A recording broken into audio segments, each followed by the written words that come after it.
All right, getting ready to throw a 6.5 PRC rifle together for a customer. This one's from eBay on one of our rebarrel packages.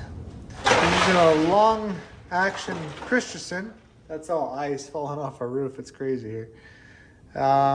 Magnum bolt face, 6.5 PRC. So I make a blueprint on my iPad.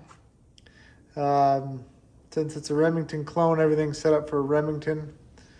And if you just follow the little schematic here, take all these measurements, A, C, G, and E, then do the math. A minus 10 thousandths equals B, B minus C plus 10 thousandths equals D. That's the inset for the nose cone. Then E plus 10 thousandths equals F. So where's E? That's the bolt. Plus 10 thousandths equals F. That's our bolt cone size, our diameter.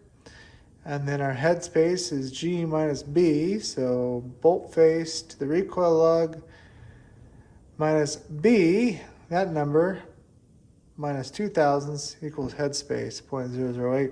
We'll get the barrel cleaned and thrown in the lathe. All right, cleanliness. This is just hoppies. I swabbed the bore with it. Just a little soak here.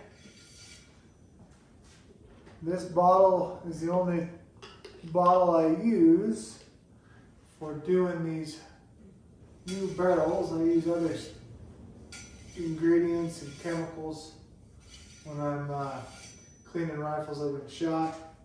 Got it nice and wet. When they lap these barrels, they leave a little gunk in them. So we want to make sure we get all this gunk out of there. So when we indicate our chamber and our muzzle end, we know we're going off a clean piece of metal, not a bunch of grit and grime from the lapping process. Brushed it a few times, swabbed her. Instead of using these things, I don't remember the name of them, but they're longer. Their philosophy is they hold more gunk or liquid and things of that nature, like so, compared to a patch. Kind of liking them, I ain't gonna lie. They just poke on there, just a lot longer. They're a little looser fitting than I prefer, but yeah. See how nasty that is? Yeah. So yeah, we'll get this finished up and we'll chuck her in the lathe to get her indicated. So this customer wanted this barrel to be absolutely as long as possible.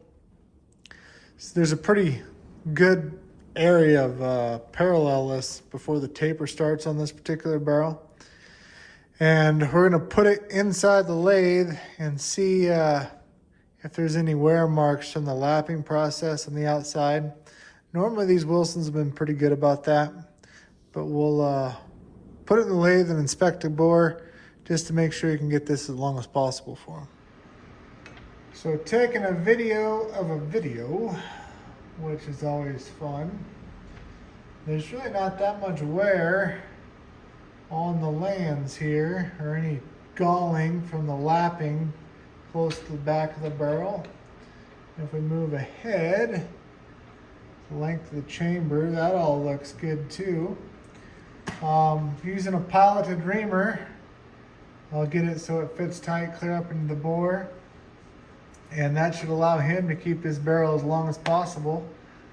Should be almost 27 inches long. Most people want them shorter, but this guy says make it as long as possible. So that's what we're doing. So if there's a part of this process that I hate more than anything, it is indicating the barrel end. I use a true bore alignment system, it helps. I got an interrapid long reach indicator there, that helps. I got to stop here so I don't smash my indicator, but it's still a long and drawn out process.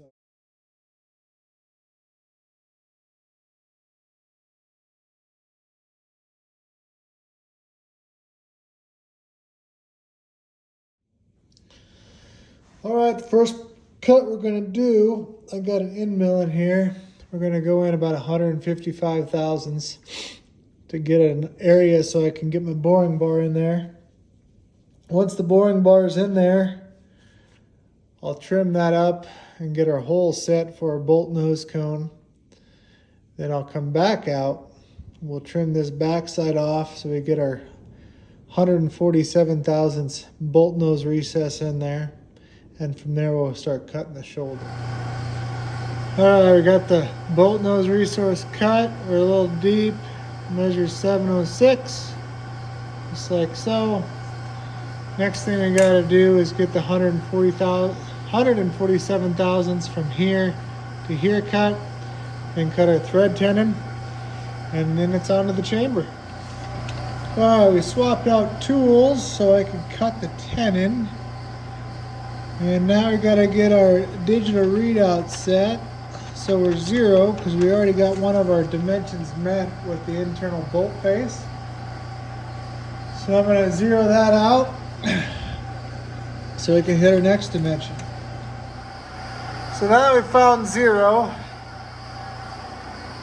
We gotta move over 943 thousandths. But I don't wanna go up to that. So I want to give us some grace. So we're going to leave about probably 8 thousandths.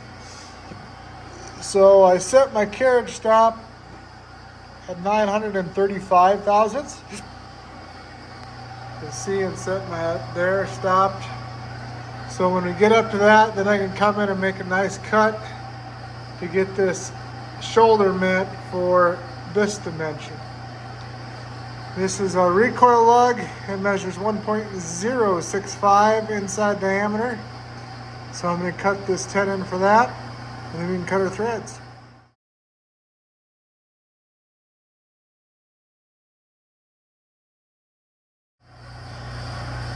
All right, we got the tenon cut.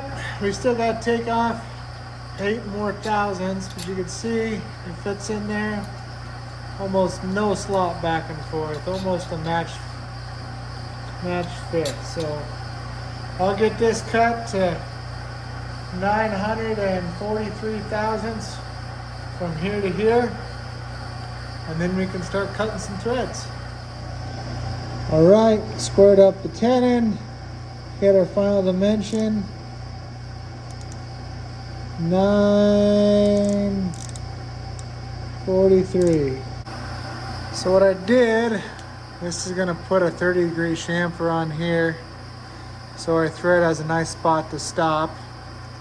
Took the recoil lug, pushed it all the way against the shoulder, drew a mark, and now we know our thread needs to start just on the inside of that mark. So our action, when it screws on, has plenty of room to come up in contact with the recoil lug. We're gonna go in 90 thousandths to make a groove for my tool to start every time. I'll back it out and then we'll start making some threads. Okay, here's 0. There goes 40. There's 50, 60, 70, 75, 84, and then there's 90. The reason we did that, so the tool has a spot clean through the machine. Otherwise it chatters and breaks my carbide tool. Lathes in reverse.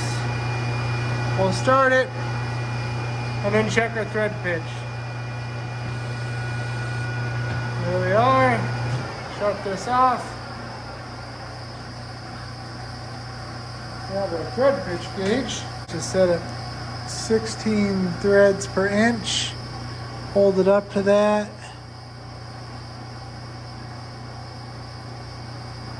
And we are at 16 threads per inch. Alrighty, let's get these threads cut.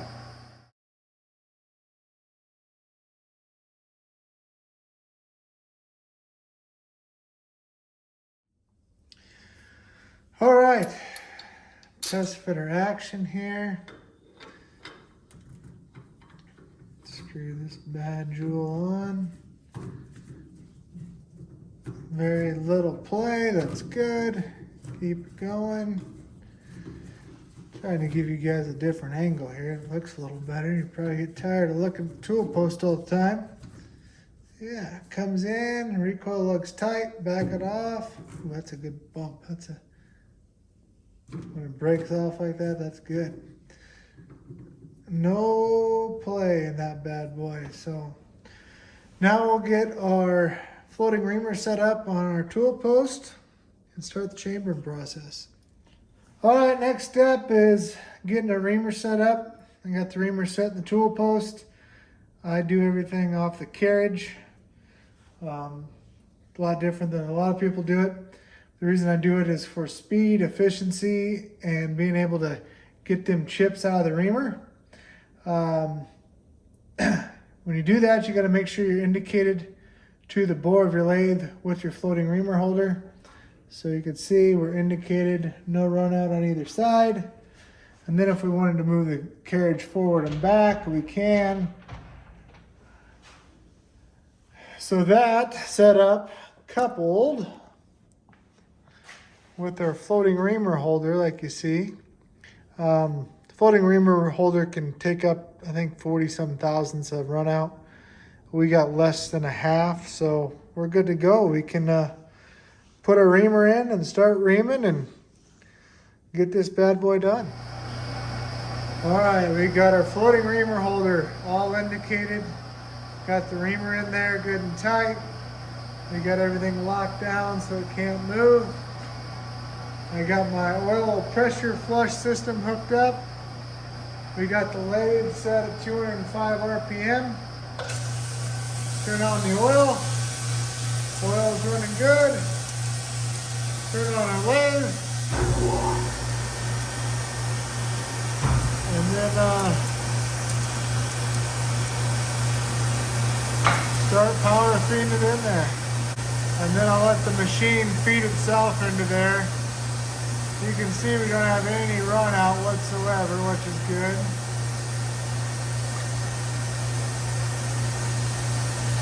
And then just go in and out, and keep cleaning out chips.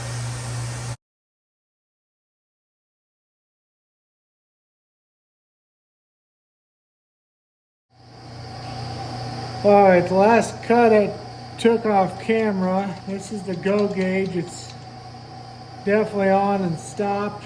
We're gonna back this up till it closes and see how much more we got left to go. Oh man. This is a 1.5 thousandths feeler gauge. It goes tight. So we need to take off about 2 thousandths deeper on our cut, and then we should be headspaced. All right, let's take our 2 thousandths cut here.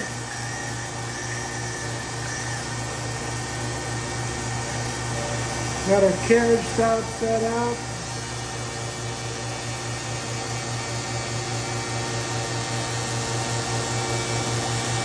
Six, 1, 2.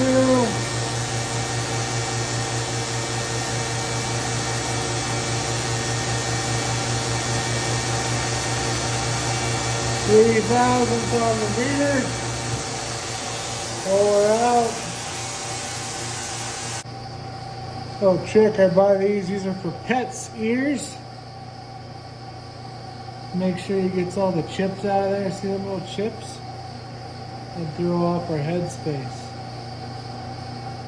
So we're going to check final headspace.